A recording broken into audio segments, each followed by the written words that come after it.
রশিদ সাহেব কয়েন হাতে নিতে নিতে বললেন, চিত্রা, মন দিয়ে দেখো কি করছি। কয়েনটা কোন হাতে? ডান হাতে। এখন কোন হাতে নিয়েছি? বাম হাতে। রশিদ সাহেব বাম হাত খুলে দেখালেন যে বাম হাত শূন্য। চিত্রা বলল, কয়েনটা ডান হাতেই আছে। আপনি ভঙ্গি করছেন কয়েনটা বাম হাতে নিয়েছেন, আসলে নেননি। তোমার ধারণা কয়েনটা ডান হাতে? জি। রশিদ সাহেব ডান হাত খুলে দেখালেন, সেখানে কয়েন নেই, ডান হাতের কোথাও নেই, দুইটা হাতই খালি।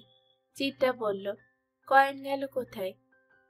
রশিদ সাহেব বললেন, আমারও তো একই প্রশ্ন। কয়েন গেল কোথায়? এরকম জলজ্যান্ত একটা বস্তু তো উধাও হয়ে যেতে পারে না, তাই না? চিত্রা হ্যাঁ সূচক মাথা নাড়ল। কয়েন অদৃশ্য করার খেলা সে আগেও অনেকবার দেখেছে, এরকম কখনো দেখেনি। রশিদ সাহেব বললেন, কয়েন ভ্যানিশের ম্যাজিকটা শেখাই আমার বড় একটা লাভ হয়েছে। পদার্থবিদ বন্ধুদের খেলাটা দেখাতে পারবো, তারা সম্পূর্ণ ভিন্ন কারণে মজা পাবে। ভিন্ন কারণটা শুনবে। শুনবো।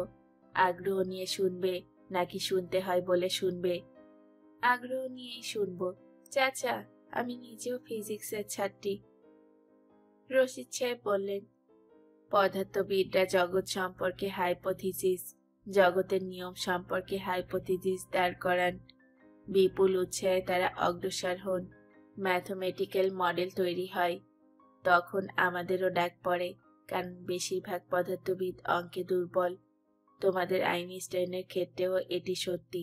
যাই হোক, মূল কথায় ফিরে যাই। মনে করো পদার্থবিদ একটি সূত্র দাঁড় করালেন, y is equals bc plus m plus n to the power 2। y হলো b, c m এবং n এর ফাংশন। সব ঠিকঠাক মতো চলছে। হঠাৎ এক সময় নজরে আসবে m অদৃশ্য। শুরুতে m ছাড়া সূত্র কাজ করবে না, মাঝখানে m থাকলে সূত্র কাজ করছে না। বুঝতে পারছো কি বলছি? বুঝতে পারছি। রশিদ সাহেব বললেন, তোমার কাছে কি মনে হচ্ছে না গড পদার্থবিদদের সামান্য ম্যাজিক দেখালেন, হঠাৎ এম অদৃশ্য করে দিলেন? মনে হচ্ছে। আরেকটা জিনিস কি মনে হচ্ছে, গড এম কে অদৃশ্য করে দেননি, লুকিয়ে রেখেছেন। এমন এক জায়গায় লুকিয়েছেন যে আমাদের চোখে পড়ছে না। চিত্রা বলল, আপনি শিক্ষক হিসেবে নিশ্চয়ই খুব ভালো। রশিদ সাহেব বললেন, খুব ভালো না, মোটামুটি ভালো। তুমি কি মৌলানা সাহেবের স্ত্রীর কান্না শুনতে পাচ্ছ? পাচ্ছি। খুব খারাপ লাগছে, তাই না? লাগছে। অঙ্ক হচ্ছে যুক্তি, আমি অঙ্কের জায়েন্ট। সেই আমি যদি মৌলানা সাহেবকে যুক্তিতে পরাস্ত করতে না পারি, তাহলে শিক্ষক হিসেবে আমি দুর্বল শিক্ষক। চিত্রা বলল, ওনাকে তো আপনার যুক্তি শুনতে হবে। যুক্তি না শুনলে আপনি তাকে পরাস্ত করতে পারবেন কিভাবে? রশিদ সাহেব বললেন, ছাত্র আমার কথাই শুনতে চাচ্ছে না, এটাও কি শিক্ষক হিসেবে আমার ব্যর্থতা না? চিত্রা বলল, উনি তো আপনার ছাত্র না। রশিদ সাহেব বললেন, একজন শিক্ষকের কাছে সবাই ছাত্র। মৌলানা সাহেবের স্ত্রী আফিয়ার 35 সপ্তাহ মাত্র চলছে। শিশু 40 সপ্তাহ মায়ের পেটে থেকে বড় হবে। এই 40 সপ্তাহ সে তার নিজের জগতে নিজের মতো করে বড় হবে। সবশেষে তৈরি হবে তার ফুসফুস। ফুসফুস তৈরি হয়ে যাবার পর শিশু সিগন্যাল পাঠাবে মায়ের শরীরে, আমি এখন তৈরি, পৃথিবী দেখব, আমাকে বন্দি দশা থেকে মুক্তি দাও। মায়ের শরীর ব্যবস্থা নেবেন। এখানে কোনো একটা সমস্যা হচ্ছে। আগে ভাগে শিশু বন্দি দশা থেকে মুক্তি চাইছে। আফিয়া বলল, পানি ভাঙছে, পানি। মৌলানা সাহেব বললেন, আল্লাহর নাম নাও। আফিয়া বলল, ডাক্তার লাগবে, ডাক্তার। মৌলানা বললেন, আমি খোঁজ নিয়েছি, ট্রেনের লেডি ডাক্তার নেই। আমি মরে যাব নাকি? আহারে, চিৎকার করছো কেন?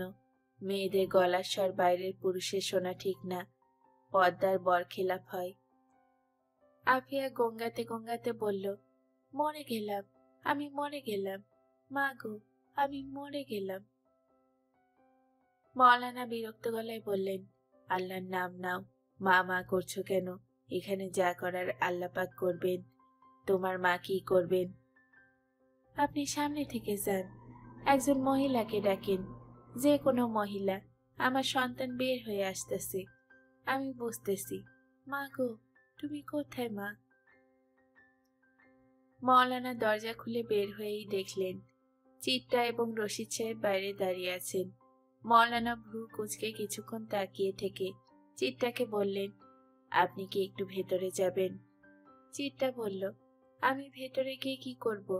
ওনার দরকার একজন ডাক্তার, আমাদের সঙ্গে ডাক্তার আছেন, ওনাকে ডেকে নিয়ে আসি।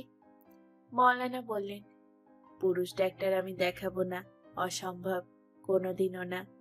চিত্রা বলল, আমি ভেতরে যাচ্ছি, বোকার মতো বসে থাকা ছাড়া আমি কিছুই করতে পারবো না। চিত্রা ঢুকে গেল। রশিদউদ্দিন সিগারেটের প্যাকেট বের করলেন, সিগারেট খাবেন, এতে টেনশন কিছুটা কমবে। নিকোটিনের নার্ভ সুদিং ক্ষমতা আছে। আমি ধূমপান করি না। Good, very good. আমি আপনার 2 মিনিট সময় নিতে পারি। 2 মিনিটে আমি আপনাকে একটা গল্প বলবো। গল্প শেষ করে আমি চলে যাব, আপনাকে আর বিরক্ত করব না। আমার হাত থেকে বাঁচার জন্যে আপনি আমাকে 2 মিনিট সময় দিন। মওলানা কঠিন গলায় বললেন, আপনাকে 2 মিনিট সময় দিলাম। রশিদ সাহেব গল্প শুরু করলেন। দেশে একবার বন্যা শুরু হয়েছে, বাড়িঘর সব ডুবে যাচ্ছে। উদ্ধারকারী লোকজন নৌকা নিয়ে এসেছে। সবাই নৌকাতে উঠে আশ্রয় কেন্দ্রে চলে গেলেন। এক মওলানা শুধু গেলেন না, উনি আল্লাহ ভক্ত মানুষ। উনি বললেন, আল্লাহর উপর আমার ভরসা, আল্লাহ পাক ব্যবস্থা করবেন। বন্যার পানি ঘরের চাল পর্যন্ত উঠল। মওলানা চালে উঠে বসলেন, তখন উদ্ধারকারী লঞ্চ এলো। মওলানা লঞ্চে উঠলেন না। ওনার এক কথা, আল্লাহ পাক ব্যবস্থা করবেন। বন্যার পানি আরো বাড়ল, মওলানার বুক পর্যন্ত উঠল। এলো উদ্ধারকারী হেলিকপ্টার। মওলানা তাতে উঠলেন না, হেলিকপ্টার ফিরে গেল। পানিতে ডুবে মওলানা মারা গেলেন। মৃত্যুর পর আল্লাহকে গভীর আফসোসের সঙ্গে বললেন, আমি সারা জীবন একনিষ্ঠভাবে আপনাকে ডেকেছি, আপনার ওপর ভরসা করেছি, আর আজ আমাকে কিনা ডুবে মরতে হলো, কোনো সাহায্য আপনার কাছ থেকে এলো না।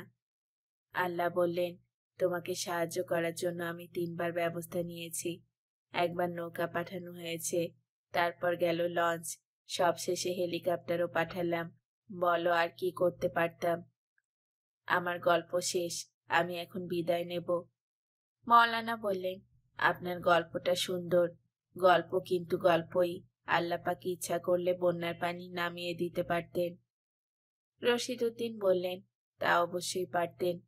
তিনি আপনার সন্তানের ব্যাপারে ব্যবস্থা নিতে পারেন। কিন্তু মওলানা সাহেব, আপনি কি একটা হাদিস জানেন? এই হাদিস অনুযায়ী আল্লাহ পাক বলেছেন, তুমি যখন রোগগ্রস্ত হবে তখন একজন ভালো চিকিৎসকের কাছে যাবে, সেই সঙ্গে রোগ মুক্তির প্রার্থনা করবে। মওলানা বললেন, আমি এই হাদিসের কথা জানি না। রশিদউদ্দিন বললেন, আমি জানি, আমার কথা বিশ্বাস করতে পারেন। আমার প্রাথমিক পড়াশোনা মাদ্রাসায়। আপনি আমার কথা শুনুন। আমি ডাক্তার ছেলেটিকে ডাকি, সে আপনার স্ত্রীকে মা সম্বোধন করে কামরায় ঢুকুক। মা ডাকলেই মা হয় না।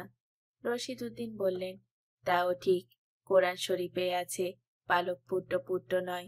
তারপরও এই ডাক্তারের কল্যাণে হয়তো আপনার সন্তান তার মাকে মা ডাকবে, জগতের মধুরতম শব্দ আপনার স্ত্রী শুনবে।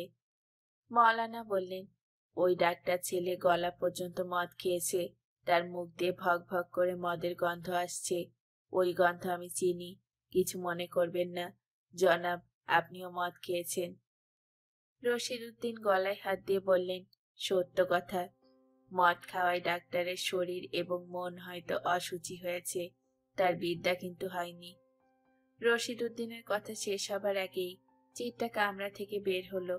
উত্তেজিত গলায় বলল, ডাক্তার কোথায়? বাচ্চা বের হচ্ছে, মাথা বের হচ্ছে। চিটটা ছুটে গেল এবং প্রায় সঙ্গে সঙ্গেই হতভম্ব মওলানার সামনেই ডাক্তারের হাত ধরে টানতে টানতে কেবিনে ঢুকে গেল। মওলানা বললেন, কাজটা কি ঠিক হয়েছে? রশিদ সাহেব বললেন, যদি আমার মতামত চান তাহলে বলবো কাজ উত্তম হয়েছে। এখন আপনি নিশ্চিন্ত মনে আল্লাহ পাককে ডাকতে পারেন।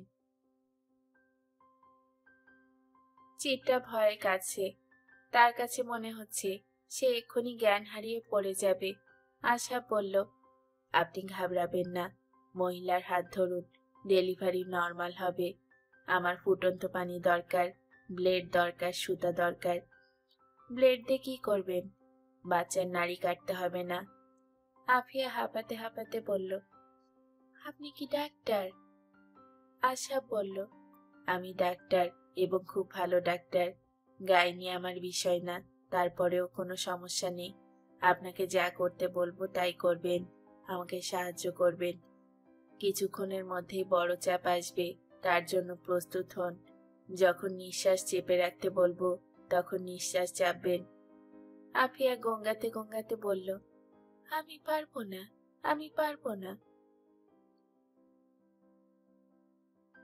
রশিদ সাহেব মওলানাকে বললেন, আপনি কি একটা ম্যাজিক দেখবেন? মওলানা হতভম্ব হয়ে বললেন, ম্যাজিক? পয়সা অদৃশ্য করার খেলা দেখাবো, মজা পাবেন। আপনার কি মাথা টাথা খারাপ? এখন ম্যাজিক দেখাবেন? মূল ম্যাজিক আল্লাহ পাক কিছুক্ষণের মধ্যেই দেখাবেন। এখন আমারটা দেখুন। আমার ডান হাতে কি? 5 টাকার একটা কয়েন, তাই না? কয়েনটা এখন নিলাম বাম হাতে। এবার দেখুন, বাম হাত শূন্য, ডান হাতও শূন্য। বলুন কয়েনটা কোথায়? জাহান্নামে। খারাপ বলেননি। চিত্রা দরজা খুলে বলল, ফুটন্ত পানি লাগবে, ব্লেড লাগবে আর সুতা লাগবে। কিছুক্ষণের মধ্যেই ডেলিভারি হবে। মওলানা তাকিয়ে আছে, মনে হচ্ছে সে চিত্রার কথা বুঝতে পারছে না। চিত্রা তাকে কঠিন ধমক দিল, হাদার মতো দাঁড়িয়ে আছেন কেন? ব্যবস্থা করুন। সেলুন কারের বাতি নেভানোর খেলা চলছে। এই বাতি জ্বলছে, এই নেই। সেলুন কারের যাত্রীরা আতঙ্কে অস্থির। সবচেয়ে ভয় পেয়েছে যমুনা এবং তার স্বামী। যতবার বাতি নেভাচ্ছে ততবার সে আতঙ্কে অস্থির হয়ে স্বামীকে জড়িয়ে ধরছে। ভয় সংক্রামক। যমুনার আতঙ্ক ছড়িয়ে পড়েছে সবার মধ্যে। বড্ডুলের কর্মকাণ্ড সবাইকে ঘাবড়ে দিচ্ছে। তার মেন্টাল ব্রেকডাউনের মতো হয়েছে। সে যেসব কথাবার্তা বলছে তার কোনো অর্থই বোঝা যাচ্ছে না। মাঝে মাঝে যখন বলছে মেরে ফেলবে, সবাইকে মেরে ফেলবে, তখন সবাই আটকে উঠছে। মেরে ফেলবে বাক্যের অর্থ না বোঝার কিছু না। খায়ের সাহেবের মন্ত্রিত্ব এখন নেই, খবর এখন সবাই জানে। মূল আতঙ্ক এখানেই। খায়ের সাহেব প্রতিমন্ত্রী হেলাল উদ্দিনকে টেলিফোন করেছেন। আশ্চর্যের ব্যাপার, হেলাল টেলিফোন ধরেছেন এবং ধরেই বলছেন, আপনার ব্যাপারটা শুনেছি, ভেরি স্যাড। দলের মধ্যে কান ভাঙানির লোক হয়েছে বেশি, এরাই কাজটা করেছে। আপনি একজন সিনিয়র ওয়ার্কার, দলের মধ্যে আপনার স্যাক্রিফাইস আছে। আমার দৃঢ় বিশ্বাস সবাই একদিন ভুল বুঝতে পারবে। খায়ের সাহেব বললেন, আমি এখন এক মহাবিপদে আছি, তুমি কাউকে বলে কিছু করতে পারবে? হেলাল উদ্দিন বললেন, কি বিপদ? আবুল খায়ের পুরো বিপদটা মোটামুটি গুছিয়ে বললেন। বাতি জ্বালানোর নেভানোর অংশ বাদ দিলেন না। হেলাল উদ্দিন বললেন, কি সর্বনাশ, এদের অ্যাটিচিউড মোটেই ভালো মনে হচ্ছে না। আবুল খায়ের বললেন, আমারও ভালো মনে হচ্ছে না। হেলাল উদ্দিন বললেন, আপনাদেরটা কি সব শেষের কামরা? হ্যাঁ। বলেন কি? বিপদ তো আরো বিপদ কেন? হেলাল উদ্দিন বললেন, বটগুলা বগিটা খুলে দিতে পারে, মূল ট্রেনটা থেকে আলাদা করে দিতে পারে। পরে যখন ইনভেস্টিগেশন হবে তখন বলবে অ্যাক্সিডেন্ট, আপনা আপনি খুলে গেছে। তুমি তো আরো ভয় ধরিয়ে দিলে। খায়ের ভাই, এটাই বাস্তবতা। এখন কি করব বলো? ওই পার্টির কাউকে টাকা পয়সা দিয়ে হাত করতে হবে। বিপদ থেকে উদ্ধারের একটাই পথ। তুমি রেলের কাউকে কিছু বলতে পারো না? আচ্ছা, দেখি কি করতে পারি, আপনাকে জানাবো। 10 মিনিট পরে আমি টেলিফোন করি। হেলাল উদ্দিন বললেন, আপনাকে কষ্ট করতে হবে না, আমি জানাবো। আবুল খায়ের সাহেব চাপা নিঃশ্বাস ফেললেন। তিনি নিশ্চিত হেলাল উদ্দিন আর টেলিফোন করবে না। নিজেও মোবাইলটা অফ করে রেখে দেবে। হেলালকে দোষ দিয়ে লাভ নেই। তিনি নিজে অসংখ্যবার এই কাজ করেছেন। অন্যদের করতে দোষ কি? মহা বিপদে পড়ে কতবার লোকজন তাকে টেলিফোন করেছে তিনি বলেছেন। দেখি কি করা যায়। কিছু করতে পারলে জানাবো, আমাকে টেলিফোন করার দরকার নেই বলেই লাইন কেটে দিয়েছেন। ব্যান্ড দলের পরিচালকের নাম কাউসার। সে নিজের নাম লেখে ইংরেজি আর বাংলা মিশিয়ে, কাউসার। নামের অর্থ জিজ্ঞেস করলে বলে গরু স্যার, অর্থাৎ গোবর। কাউসার ডাকতে যদি সমস্যা হয় আমাকে গোবর ডাকতে পারেন, গোবর ভাইয়া বলে ডাকতে পারেন, কোনো অসুবিধে নেই। কাউসারের রসবোধে তার ব্যান্ডের লোক যেমন মোহিত, বাইরের লোকজনও মোহিত। এই মুহূর্তে তার মধ্যে রসবোধের কোনো লক্ষণ দেখা যাচ্ছে না। সে ঘন ঘন বাথরুমে যাচ্ছে, টেনশনে তার পেট নেমে গেছে। কাউসার আবুল খায়েরের দিকে এগিয়ে এলো। খায়ের সাহেব বললেন, কিছু বলবে? কাউসার বলল, বিনা কারণে আমরা ক্যাচালের মধ্যে পড়েছি। আমরা ঠিক করেছি সামনের স্টেশনে নেমে যাব, সঙ্গে অনেক টাকার ইনস্ট্রুমেন্ট, নষ্ট হলে পথে বসবো। খায়ের সাহেব বললেন, সামনের স্টেশনে নামবে কিভাবে? ট্রেন তো আর কোথাও থামবে না, ময়মনসিংহ থামবে। তাহলে স্যার আমরা চেইন টেনে ট্রেন থেকে নেমে পড়ব। জঙ্গলের মধ্যে কোথায় নামবে? ভাওয়ালের জঙ্গল। কাউসার বলল, ভাওয়ালের জঙ্গলেই নামবো। আপনি তো এখনো কোনো প্রোটেকশন দিতে পারলেন না, কোন ভরসায় থাকবো? যমুনার স্বামী বলল, আমি কাউসার সাহেবের সঙ্গে একমত। আমার মতে আমাদের সবারই নেমে যাওয়া উচিত। খায়ের সাহেব বললেন, জঙ্গলে নেমে যে আরো বড় বিপদে পড়বে না তা কে বলল? সুরমা রাগী গলায় বললেন, বোকার মতো কথা বলবে না। জঙ্গলে কিসের বিপদ? জঙ্গলে কি সিংহ আছে যে আমাদের খেয়ে ফেলবে? কাউসার বলল, তাহলে ডিসিশন কি হলো? আমরা চেন টেনে ট্রেন থামিয়ে দেব। খায়ের সাহেব কিছু বলার আগেই ফয়সাল বলল, অবশ্যই, এখন দেখা যাবে চেন টেনেও ট্রেন থামানো যাবে না। টানতে টানতে চেন ছিঁড়ে ফেললাম, ট্রেনও থামলো না। ফয়সালের কথা শেষ হবার আগেই ঘরের বাতি আবার নিভে গেল। কাউসার চেন ধরে ঝুলে পড়ল। ঝাঁকুনি খেতে খেতে ট্রেন থেমে গেল। অস্বাভাবিক দক্ষতায় কাউসার দলবল নিয়ে নেমে পড়ল। ফয়সাল নামলো যমুনাকে নিয়ে। সুরমা স্বামীর হাত ধরে কিছুক্ষণ টানাটানি করে নিজেও ঝাঁপ দিয়ে মাটিতে পড়ে আচমকাই পা মুচকে ফেললেন। ট্রেনের ভেতর ছোটাছুটি ব্যস্ততা, অনেকেই চিৎকার করছে ডাকাত ডাকাত বলে। রেল পুলিশ ঘন ঘন হুইসেল দিচ্ছে। ট্রেনের কয়েকটা কামরা থেকে টর্চের আলো দুপাশে জঙ্গলে ফেলা হচ্ছে। একদল যাত্রী চেঁচাচ্ছে, হইছে জঙ্গলে ঢুকছে, জঙ্গলে ঢুকছে, মেয়ে ছেলে নিয়ে পালায়ে যাচ্ছে। রেল পুলিশ দুবার রাইফেলে ফাঁকা আওয়াজ করল। রেল পুলিশের রাইফেলের গুলির আওয়াজের সঙ্গে নবজাত শিশুর কান্না মিশল। আশা বাচ্চাটাকে পা ধরে ঝুলিয়ে রেখেছে। বাচ্চা একবার ফুসফুস ভর্তি করে বাতাস নিচ্ছে এবং চিৎকার করে কাঁদছে। এ সময় চলে এলেও এই শিশু প্রাণ শক্তিতে ভরপুর। সে তার উপস্থিতি সবাইকে জানান দেবেই। চিত্রা বলল, ছেলে না মেয়ে? আশা বলল, ছেলে হোক মেয়ে হোক, একটি সন্তানই যথেষ্ট। আহা বলুন না, ছেলে না মেয়ে? আশা বলল, মেয়ে হয়েছে। চিত্রা দরজা খুলে বের হলো। আনন্দে সে ঝলমল করছে। মনে হলো সে তার জীবনের সবচেয়ে আনন্দের সংবাদটা দিচ্ছে। মৌলানা সাহেব, আপনার একটা পরীর মতো সুন্দর মেয়ে হয়েছে। মৌলানা কিছু বলার আগেই রশিদউদ্দিন বললেন, অতি সুসংবাদ।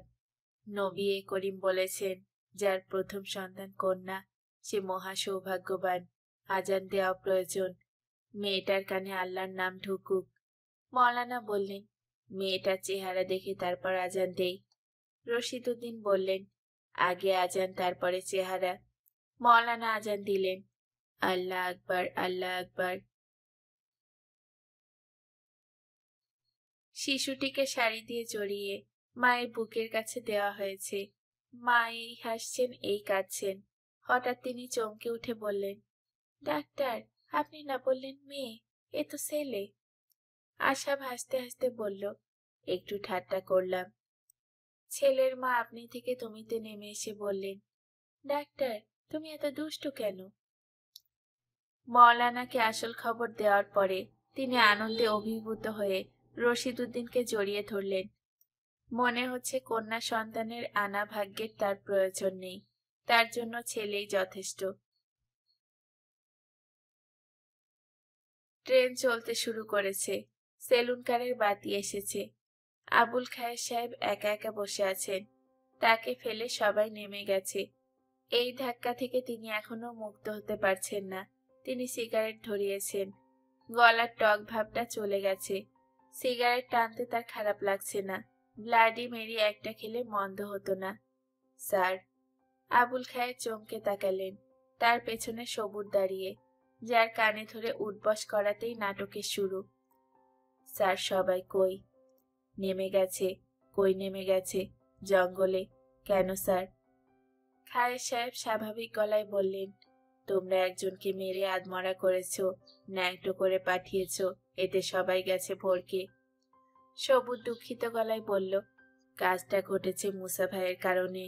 উনি ইউনিয়ন সেক্রেটারি। আমি ওনার হাতে পায়ে ধরতে বাকি রাখছি। মুসা সাহেবের এখনকার পরিকল্পনা কি? কোনো পরিকল্পনা নাই স্যার। মুসা ভাই আপনার সঙ্গে দেখা করবে, ক্ষমা চাইবে। তাকে নিয়ে আসি স্যার। আপনাকে চা দেব। চা খাবেন? খাবো। ডিনার কখন দেব স্যার? ভেবে দেখি। খায়ের সাহেবের মোবাইল টেলিফোন বাজছে। সুরমা টেলিফোন করেছে। মোবাইল বিপ্লবের ফসল। জঙ্গল থেকেও কথা বলা যাচ্ছে। সুরমা বললেন, এই, আমার মনে হয় পা ভেঙে গেছে। ট্রেন থেকে যখন নামি পুলিশ আমাদের ওপর গুলি করলো, তখন দৌড় দিতে গিয়ে খাদে পড়ে গেছি। এখন পা নাড়াতে পারছি না। Sorry to hear that. 12,000 টাকা দামের শাড়ি ছিঁড়ে কুটি কুটি। Sorry to hear that. তোমার অবস্থা কি? এখনো বেঁচে আছি। রাখি কেমন? রাখি রাখি করছো কেন? রাখি রাখি করছি কারণ মুসা সাহেবের সঙ্গে আমার অ্যাপয়েন্টমেন্ট। উনি যে কোনো সময় চলে আসবেন। মুসা সাহেবকে? আমাদের শাস্তি দেওয়ার পরিকল্পনা ওনার। উনি রেল ইউনিয়নের লোক। কি সর্বনাশ! খায়ের সাহেব লাইন কেটে দিলেন। প্রায় সঙ্গে সঙ্গেই তার কাছে অতি জরুরি একটা টেলিফোন এলো। তাকে জানানো হলো, মন্ত্রিত্ব চলে যাওয়ার বিষয়ে যে কথা প্রাইম মিনিস্টারের অফিসের বরাত দিয়ে বলা হচ্ছে, তা পুরোপুরি গুজব। এ ধরনের গুজব রটনায় প্রাইম মিনিস্টার নিজে অত্যন্ত বিরক্ত হয়েছেন। গুজবের পেছনে কারা আছে তা বের করতে বলেছেন। প্রাইম মিনিস্টার নিজেই স্বরাষ্ট্রমন্ত্রীর সঙ্গে কথা বলবেন। আবুল খায়ের সাহেবের চা চলে এসেছে। তিনি চায়ে চুমুক দেওয়া মাত্র প্রাইম মিনিস্টারের ফোন এলো। তিনি 3-4 মিনিট কথা বললেন। সবুর বিনয়ী ভঙ্গিতে দাঁড়ানো। টেলিফোন শেষ হওয়া মাত্র বলল, স্যার, মুসা ভাইকে কি আনবো? এখন না। চা কেমন হয়েছে স্যার? চা ভালো হয়েছে। তুমি সামনে থেকে যাও, আমি কিছুক্ষণ একা থাকবো। সবুর চলে গেল। আবুল খায়ের টেলিফোনের দিকে তাকিয়ে আছেন। তিনি নিশ্চিত অন্ধকার কেটে গেছে। এখন একের পর এক টেলিফোন আসতে থাকবে। সবার আগে রেলমন্ত্রীর টেলিফোন আসার কথা। এত দেরি হচ্ছে কেন? টেলিফোন বাজছে। মন্ত্রী মহোদয় টেলিফোন ধরলেন না, কারণ সুরমা টেলিফোন করছে। সুরমার টেলিফোন ধরার কিছু নেই। এখন হয়তো জানা যাবে সে এক পাটি স্যান্ডেল খুঁজে পাচ্ছে না। তিনি বিড়বিড় করে বললেন, I have no business with you. রেলমন্ত্রী না, প্রথম টেলিফোন করলেন পুত্র প্রতিমন্ত্রী হেলাল উদ্দিন। তার গলায় আনন্দ। খায়ের ভাই। মাঝখানে টেলিফোন অফ রেখেছিলেন। কল করি, লাইন যায় না। অফ থাকতে পারে। আরে গ্রেট খায়ের ভাই, আপনার ব্যাপারটা তো পুরোই রিউমার। খবর পেয়েছেন তাই না? একটা সোর্স থেকে খবর পেলাম। প্রধানমন্ত্রীর সঙ্গেও কথা হয়েছে। মাঝখানে রেলের একটা হাঙ্গামা হয়ে গেল। এই নিয়ে তোলপাড় হয়ে গেছে। আমি স্ট্রংলি কয়েকজনকে ধরেছি। হেলাল রাখি, আমার শরীরটা ভালো লাগছে না। সে কি? কি হয়েছে? আপনি এত কাজ করেন, শরীর খারাপ হবারই কথা। ভাবি আছে, ভাবিকে দিন, ভাবির সঙ্গে কথা বলি। তোমার ভাবি ব্যস্ত আছেন বলেই খায়ের সাহেব টেলিফোনের লাইন কেটে দিলেন। তিনি বসেছেন জানালার পাশে। ট্রেনের চাকায় ঝুমঝুম শব্দ হচ্ছে। জানালার ওপাশে বন জঙ্গল ঘরবাড়ি দ্রুত সরে যাচ্ছে। দেখতে ভালো লাগছে, সবচেয়ে ভালো লাগছে অনেক দূরের বাড়ি ঘরের হারিকেন ও কুপির আলো। ছোটবেলায় এইসব আলো দেখতে ভয় লাগতো। তাকে কে যেন বলেছিল ওইগুলা জিনের আলো। জিন কখনো তাকিয়ে থাকে, কখনো চোখ বন্ধ করে। এই জন্যই দূরের আলো কখনো দেখা যায়, কখনো দেখা যায় না। খায়ের সাহেবের মনে হলো ট্রেনে করে তিনি উল্টা যাত্রা শুরু করেছেন। ট্রেন অতি দ্রুত তাকে শৈশবে নিয়ে যাচ্ছে। ছোটবেলায় তাদের বাড়িতে একজন লজিং মাস্টার থাকতেন, নাম আক্কাস। আক্কাস স্যার তাকে অঙ্ক এবং ইংরেজি শেখাতেন। অঙ্ক এবং ইংরেজির বাইরে আরেকটা জিনিস শেখাতেন। তিনি সেই শিক্ষার নাম দিয়েছিলেন সত্য শিক্ষা। মিথ্যা কথা মানুষ কি জন্য বলে জানিস? সত্যি কথা বলতে বেআরাম। বেআরাম কেন? জানি না কেন। আমি নিজেই পরীক্ষা করে দেখেছি। মিথ্যা কথা হুটহাট করে মুখ দিয়ে বের হয়, সত্যিটা বের হয় না। আজীব ব্যাপার। তাদের এই লজিং স্যার স্কুলের পরেই চাকরি পান। সত্যি কথা বলার বদ অভ্যাসের জন্য তার চাকরি চলে যায়। সেবার স্কুলের উন্নয়নের জন্য 100 বস্তা গম বরাদ্দ হয়েছিল। হেডমাস্টার সাহেব নিজে 10 বস্তা রেখে অন্য সব শিক্ষকদের 2 বস্তা করে দিলেন। স্কুল কমিটির সেক্রেটারি পেলেন 5 বস্তা, গভর্নিং বডির মেম্বাররা 3 বস্তা করে। একজন শুধু গম নিলেন না, তার নাম আকাশ মাস্টার। তিনি শুধু যে গম নিলেন না তা না, জেলা শিক্ষা অফিসারের কাছে চিঠি দিয়ে বিস্তারিত জানালেন। তদন্ত হলো, তদন্তে প্রমাণিত হলো আকাশ আলী স্কুলের শিক্ষকদের সম্মান নষ্ট করার জন্য এই কাজ করেছেন। তিনি সাধু সেজে অন্যদের চোর বানাতে চেয়েছেন। আকাশ মাস্টারের শুধু যে চাকরি গেল তা না, অন্যদের নামে বিশেষ করে স্কুল কমিটির সেক্রেটারি রজব মিয়ার নামে মিথ্যা অভিযোগ আনার শাস্তিও হলো। আকাশ মাস্টারকে কান ধরে রজব মিয়ার বাড়ির সামনে দীর্ঘ সময় দাঁড়িয়ে থাকতে হলো। তার পাঞ্জাবির বুক পকেটে সেফটি পিন দিয়ে একটা কাগজ লাগিয়ে দেওয়া হলো। সেখানে লেখা, আমি চোর। আকাশ মাস্টার কাঁদছিল। তাকে কাঁদতে দেখে বালক খায়েরের হঠাৎ খুব কান্না পেয়ে গেল। সে ছুটে নিজের ঘরে ঢুকে চিৎকার করে কাঁদতে শুরু করলো। তার বাবা এসে তাকে কোলে তুলে নিয়ে বললেন, বাবা কি হয়েছে, কাঁদো কেন? সে কিছুই না বলে শুধু কাঁদে। তখন তার মা বললেন, আকাশ মাস্টার কানে ধইরা কাঁদতেছে, এইটা দেখা তোমার পোলা কাঁদতেছে। খায়েরের বাবা অতি বিস্মিত হয়ে বললেন, আমার পুলার অন্তরে এত মায়া, এত মায়া আমার পুলার অন্তরে। তিনি তৎক্ষণাৎ হাত তুলে দোয়া করলেন, হে আল্লাহ পাক, আমার ছেলের অন্তরের এই মায়া যেন জীবনের শেষ দিন পর্যন্ত থাকে, আমিন। খায়েরের যখন 8 বছর বয়স, তখন তার বাবা মারা গেলেন। আজ তার বয়স 59-এর কিছু বেশি। দীর্ঘ 50 বছর পরে আজ তার বাবার কথা মনে পড়ল এবং চোখে পানি এসে পড়ল। তার পরহেজগার বাবার প্রার্থনা আল্লাপাক শোনেননি। শৈশবের মায়ার কিছুমাত্র তার মধ্যে নেই। এই সমাজে অতি দুষ্টু মানুষ হিসেবে তিনি পরিচিত। ট্রেন থেমে পড়েছে। স্টেশন ছাড়াই থেমেছে। দুদিকে শালবন, নিঝুম এক জায়গা। জানা গেছে ইঞ্জিনে কি একটা ঝামেলা হয়েছে। ড্রাইভার ইঞ্জিন সারাবার চেষ্টা করছে। কিছু যাত্রী ট্রেন থেকে নেমে চিন্তিত মুখে হাঁটাহাঁটি করছে। অনেকে ভিড় করেছে ইঞ্জিনের পাশে। মওলানার স্ত্রীর অবস্থা ভালো না। প্লাসেন্টা এখনো বের হয়নি। অস্বাভাবিক রক্তপাত হচ্ছে। এই মহিলাকে অতি দ্রুত হাসপাতালে নেওয়া প্রয়োজন। জঙ্গলে ট্রেন থেমে থাকলে গুরুতর সমস্যা হবে। মওলানা সমস্যার ব্যাপারটা ধরতে পারছেন না। পুত্র লাভ উপলক্ষে তিনি শোকরানা নামাজ শেষ করলেন। আনন্দিত মুখে বারবার তার কামরার দিকে উকি দিচ্ছেন। বাচ্চা কোলে নিয়ে সাজেদা বেগম বসে আছেন। সমস্যার জটিলতা তিনি বুঝতে পারছেন। একটু পর পর তিনি চিত্রাকে বলছেন, বৌমা খোঁজ নাও, ট্রেন কখন আসবে?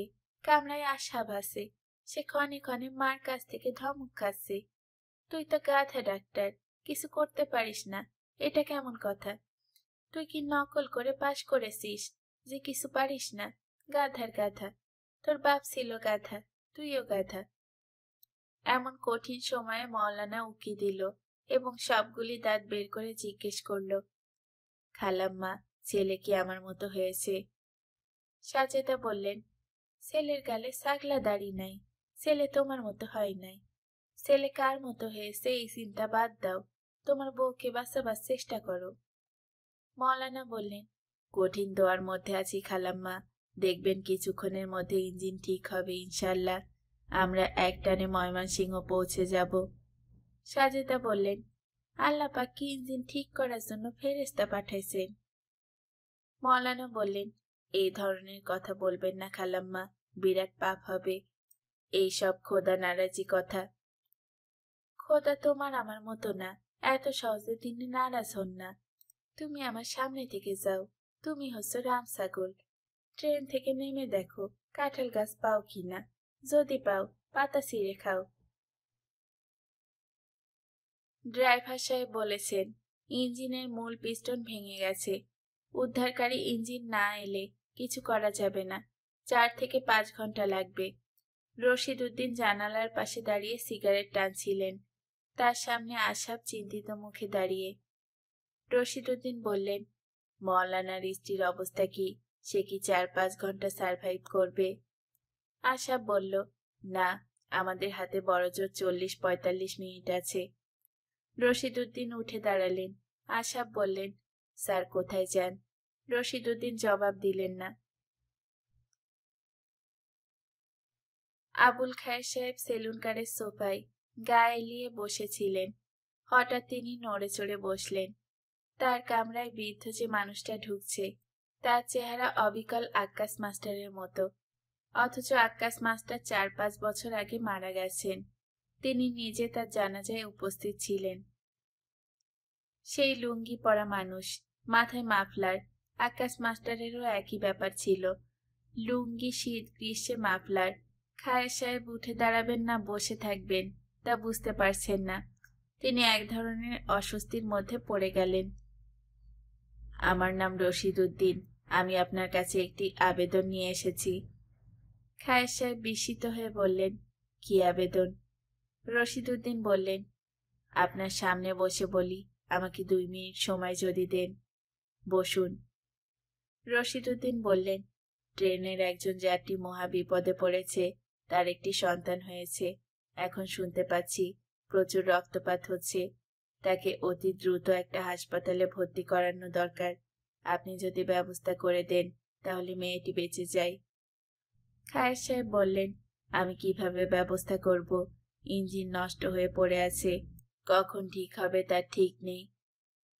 রশিদ উদ্দিন বললেন, আপনি একজন ক্ষমতাধর ব্যক্তি, আপনার পক্ষে এই অবস্থাতেও ব্যবস্থা করা সম্ভব। খায়ের সাহেব বিরক্ত গলায় বললেন, আপনি একটু ভুল করছেন, মন্ত্রীদের হাতে আলাদিনের চেরাগ থাকে না, চেরাগ ঘষে তারা দৈত্য আনতে পারে না। যদি চেরাগ থাকতো, আমি চেরাগের দৈত্যকে বলতাম যে ম্যাজিক কার্পেটে করে রোগী নিয়ে সিঙ্গাপুরের মাউন্ট এলিজাবেথে নিয়ে চিকিৎসা করাতে। রশিদ উদ্দিন সহজ গলায় বললেন, স্যার, আপনার কাছে ম্যাজিক কার্পেট আছে? আপনি কি আমার সঙ্গে রসিকতা করছেন? জি না, আমি অঙ্কের শিক্ষক। অঙ্কের শিক্ষকরা রসিকতা বুঝতেও পারে না, করতেও পারে না। রশিদ উদ্দিন দ্বিতীয়বার চমকালেন। আক্কাস মাস্টারও অঙ্কের শিক্ষক ছিলেন। খায়ের সাহেব বললেন, আপনার রোগীর প্রতি আমি যথেষ্ট সিম্পাথি বোধ করছি, কিন্তু বুঝতেই পারছেন আমার কিছু করার নেই। রশিদ উদ্দিন বললেন, আপনি টেলিফোন করেই একটা হেলিকপ্টারের ব্যবস্থা করতে পারেন। 10 মিনিটে ঢাকা থেকে হেলিকপ্টার চলে আসবে, মহিলার জীবন রক্ষা হবে। আমি কি আমাদের পবিত্র গ্রন্থ থেকে একটা আয়াত বলবো? খায়ের সাহেব চুপ করে রইলেন। রশিদ উদ্দিন বললেন, আল্লাহ পাক বলেছেন, যে একটি জীবন রক্ষা করে সে যেন সমগ্র মানব জাতিকেই রক্ষা করে, আর যে একটি জীবন নষ্ট করে সে যেন সমগ্র মানব জাতিকেই ধ্বংস করে। খায়ের সাহেব পকেট থেকে একটা সিগারেটের প্যাকেট বের করতে করতে বললেন, আপনি এমন ভাবে কথা বলছেন যেন আমি ঢাকায় আমার বাড়ির ছাদে 3টা হেলিকপ্টার রেখে দিয়েছি, টেলিফোন করব আর উড়ে চলে আসবে। তার মানে কিছু করতে পারছেন না? না। দু এক জায়গায় টেলিফোন করে দেখেন, কাজ হতেও পারে। সিচুয়েশনটা চিন্তা করুন। বনের মধ্যে ট্রেন আটকে আছে, একজন মৃত্যু পথযাত্রী, ট্রেনের এক যাত্রী মাননীয় স্বরাষ্ট্রমন্ত্রী।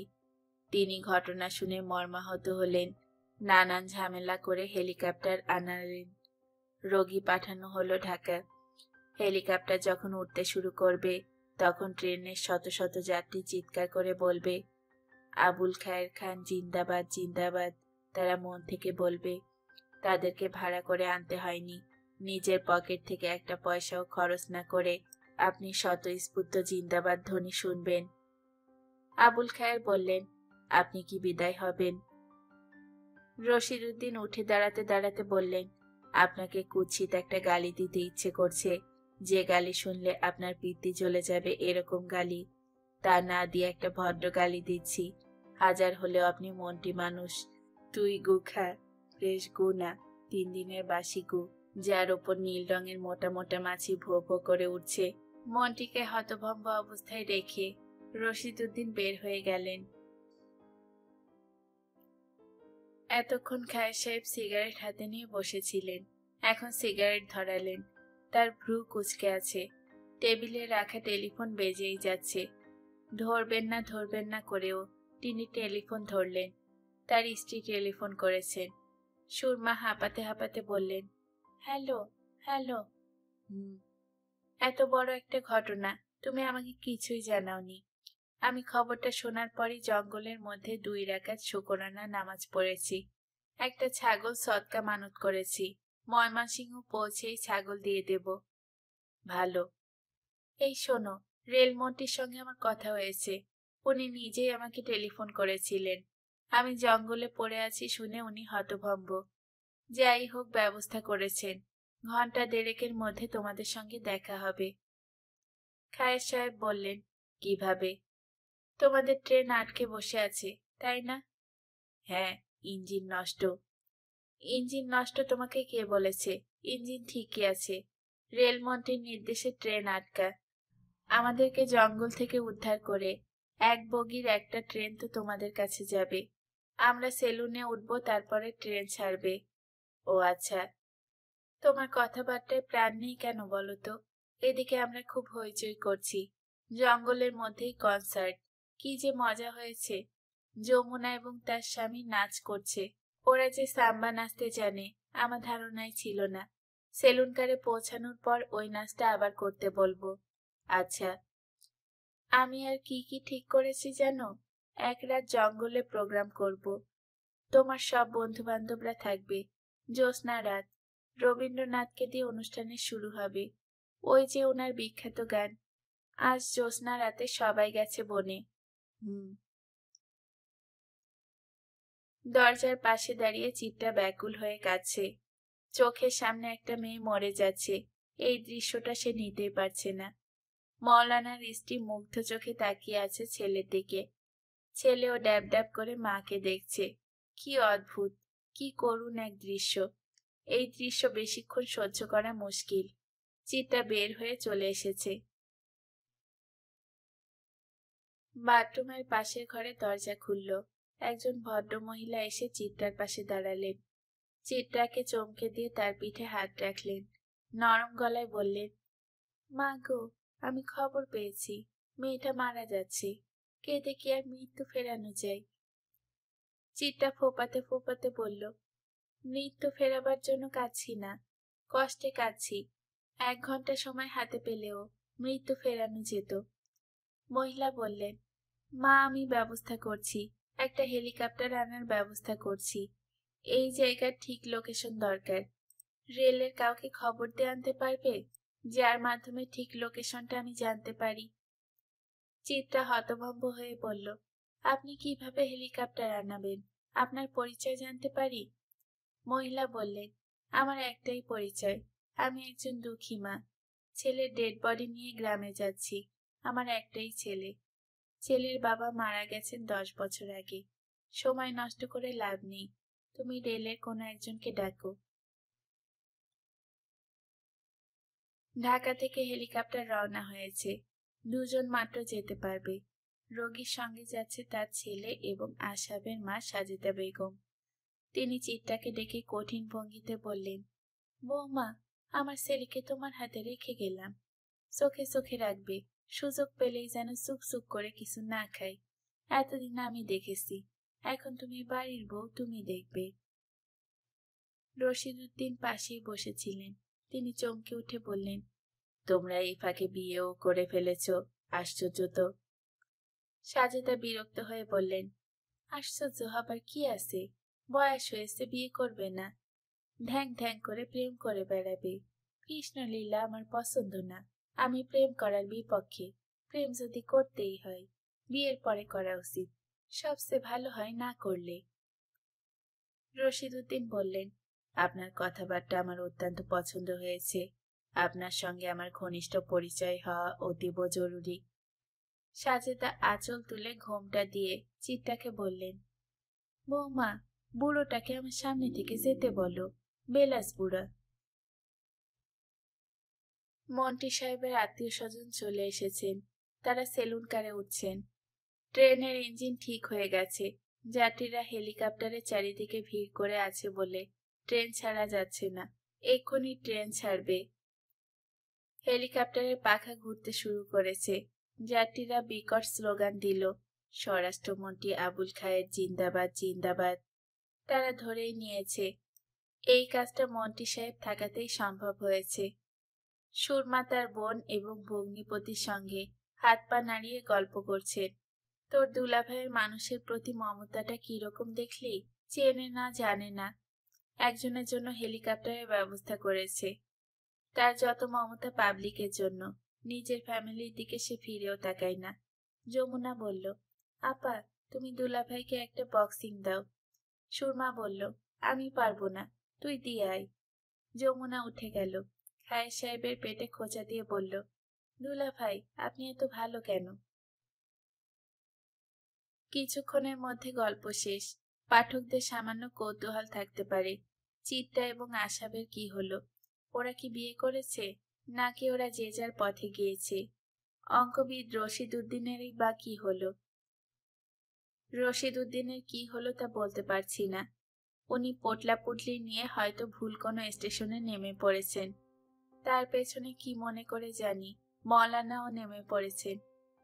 চিত্রা সাজেদা বেগমের কামরায় ঢুকে ভেতর থেকে দরজা বন্ধ করে দিয়েছে, যাতে কেউ ঢুকতে না পারে। গভীর রাতে বাতিটাতে নিভিয়ে সে ফিসফিস করে লিলিকে টেলিফোন করলো। এই লিলি, হ্যালো, একটা গোপন কথা শুনবি? অবশ্যই শুনবো। আমি একজনের প্রেমে পড়েছি। কি বলিস? অনেকক্ষণ তাকে দেখতে পাচ্ছি না, দুঃখে কষ্টে আমার মন ভেঙে যাচ্ছে। লোকটা কে? ডাক্তার, আশাব নাম। উনি কোথায়? আমার দরজার সামনে দাঁড়িয়ে আছে। লিলি বলল, গাধামি করবি না, এক্ষুনি দরজা খুলে তাকে ভেতরে ডেকে নে। কি অজুহাতে ডাকবো? যে কোনো অজুহাতে ডাকবি, মেয়েদের অজুহাতের অভাব আছে নাকি? চিত্রা দরজা খুলে বলল, আমার খিদে লেগেছে, খাবো, খাবারগুলি গরম করে আনার ব্যবস্থা করো তো। চিত্রা মানুষটাকে তুমি তুমি করে বলছে, তার মোটেও খারাপ লাগছে না। তার মাথায় একটা দুষ্টুমিও ঢুকেছে। সে ঠিক করেছে খাবার সময় আশাবকে চমকে দিয়ে বলবে, আমি হা করছি, আমাকে খাইয়ে দাও। ট্রেন অন্ধকারে ছুটে চলছে। সেলুন কারে গান হচ্ছে। আজ জ্যোৎস্না রাতে সবাই গেছে বনে।